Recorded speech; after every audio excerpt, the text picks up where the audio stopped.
What's up, guys? It's Cory Talaska. I'm here to work on cars, and that's why you are here to watch me work on cars. We're going to do another video. This one is going to have a small little bit of a mix of like kind of two things we're working on right now. Behind the camera right now, I did cheat a little bit. I put the 2J that was sitting on the ground for the E46, and I did set it in. I bolted those freed engineering mounts, motor mounts to the engine, and kind of cleaned up the intake, took the second half of the part out, and I put it in the car, and everything sits really nice. It's still sitting kind of held by the hoist right now. I need to cut a little bit of the sheet metal out, which I'll show you later, but the main focus is the E36 and putting the new YSR brakes on. So this is a new product that YSR has made. They make big brakes totally aside from suspension, and they're really sick, really comparable product to pretty much everything big brake that's on there in the market. So I'm really excited to be able to jump on this, especially since we had a little bit of a brake issue using OEM stuff in Utah, and whether that was actually brake related or just vibration related, I'm excited to kind of jump into this project. So before we actually can go and bolt this stuff to the car, we need to take all of the new rotors that came with the kit, and we need to use the little Core 4 3D printed thing so we can drill 5x114 pattern into the rotors themselves. All of our hubs in the car are Core 4 Motorsport hubs with his upgraded stud kit. They're phenomenal, they're great. They're all 5x114. I've pretty much ran 5x114 for the entirety of my drifting career, other than like the first 2 years. And it definitely makes my life a whole lot easier across the board. And it's, better wheel options, which helps with partners and the whole thing. And then I think I just showed this, but Core 4 just includes this really simple 3D printed thing where the actual little bumps in the plate are 5x120. So you can kind of set that in, mark your holes for the 5x114.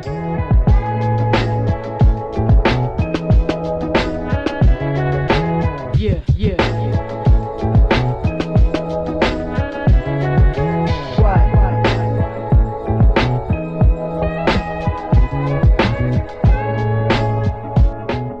Now that all the rotors are drilled and that one pesky one is also taken care of, all the rotors are on. Now the steps that I believe that we're going to take with the new brakes is there's a mounting bracket for the caliper that we're going to put on that bolts into the OEM location on the knuckle.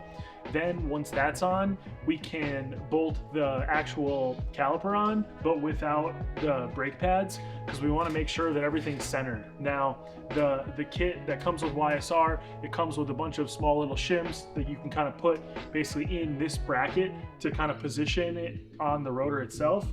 So we're going to do that for all the way around before we actually then take those back off, put the brake pads in, which I think the pads might be able to slide through the back, but I'm not 100% sure. We're going to look into that as well.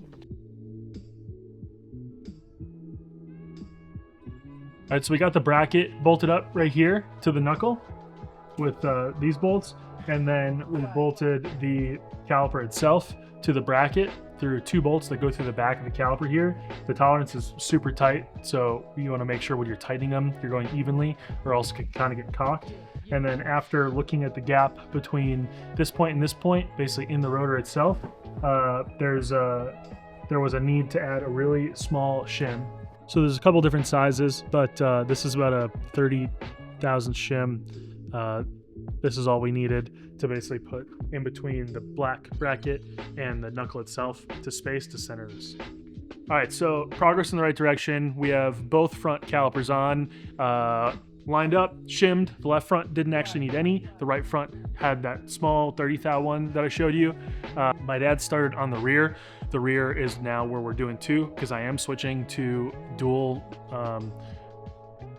inline, not inline. I'm switching away from inline hydro and doing a separate caliper just to try to separate any sort of issues. Obviously, we kind of think we know what happened in Utah just with the vibration with the drive shaft of it basically affecting like the piston in the caliper, which is why I couldn't get any brake pressure, because the vibration was so insane that it's even hard for me to explain that like it was that crazy that it was affecting something like that, but that's what we think. So just to rule out anything, carrying any issues over into next year, and just better product is, you know, putting these YSR calipers on every single spot that they can bolt in on the car, and we'll save all the OEM stuff for the E46 where it fits.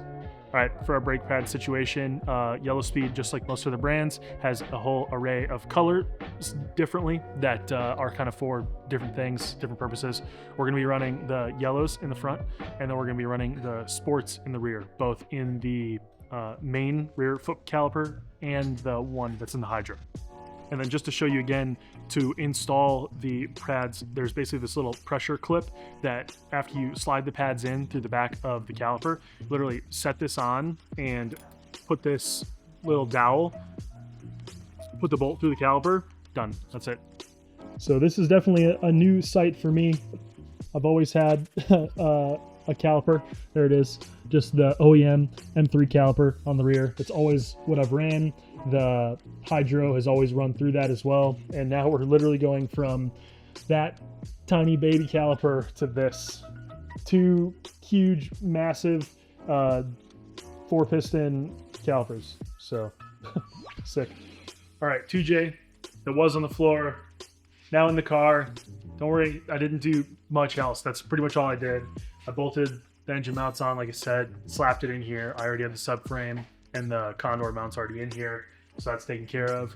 Now, honestly, everything fits pretty sweet. I'm used to shoving engines in the E36, which this is wider in the front, both overall and in between strut towers. So it definitely is probably going to make this whole project a lot nicer, as well as us using stock intake over like a sheet metal intake, like the Hypertune one. We're losing, again, like almost like a full inch. It's like 3/4 of an inch to an inch of overall depth from basically intake side of the engine to the end of the intake itself. So we are going to be putting our old Pulsar on here, which I still have to get from my buddy Jelani, and then he's taking care of wiring harness as well. And then I did mock up the wastegate itself on here to see where it was going to lie. I think I mentioned in the last video that I wanted to not go out the hood, and there's actually a pretty good pathway for me to just reclock the wastegate and take the dump tube that I originally had going out the hood on the other car and just shoot it straight down. I'll have to cut it a little bit shorter, but that's definitely what I'm going to do, so I don't want to compromise this at all. And if I do put maybe I find an M hood to slap on this car, it's just another thing. I don't want to put a hole in that. All right, so jumping over to the other side, as you can see, I still have the runner part of the intake on, and that exposed that basically back here on the sheet metal part of the engine bay. There's a little bit of contact between basically runner number 6 and that. It's not touching, but it's close enough to where I want to deal with it. So I'm just going to take the body saw, which is sitting right there, and I'm just going to kind of chop that little corner off where I'm tracing with the camera, just so there's a little bit of clearance. I'm sure there's going to be enough stuff that kind of has to chase through that way, which I would love to keep hidden and not run right behind the engine. And then there's plenty of room for everything else that we want to do. Depending on staying in, as long as nothing else crazy goes on, we can kind of reassemble basically everything else. I can put the alternator that I have in attached to the Rad Industry brackets. I can put the Rad Industry 2J bracket here that came with this kit and put the fresh care seat pump on, hook all those lines up.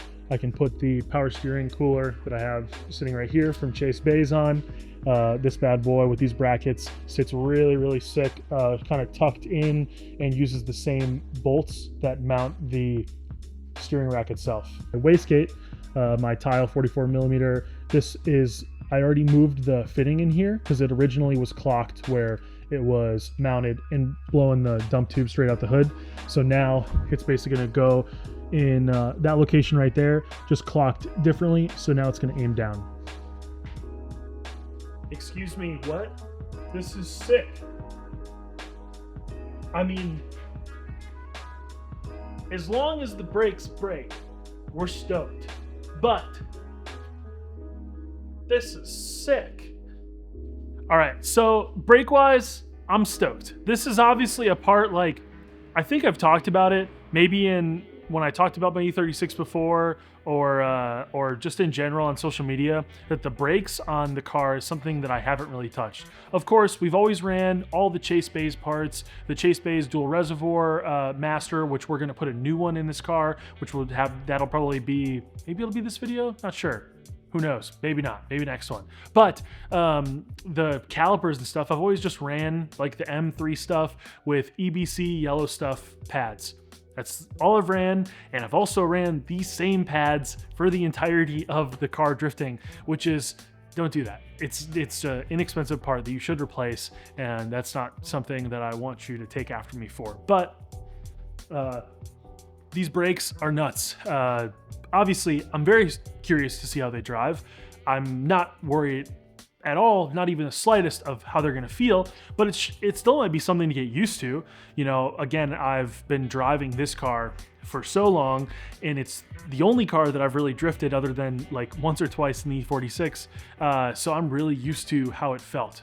Completely how the handbrake felt, how the foot brake felt. I'm very accustomed to how much pressure I have to apply all the time. So us switching to a different pad is again, wild. Switching to a much larger surface area, wild. Whole new brake setup, sweet.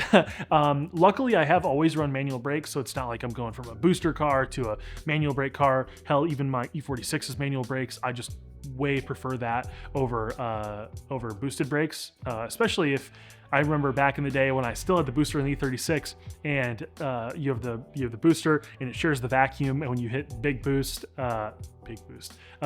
more boost than usual, obviously it does affect your brake pressure, which is such a weird feeling, and it wasn't a big deal until I started to use the brake pedal way more in tandems and stuff like that. So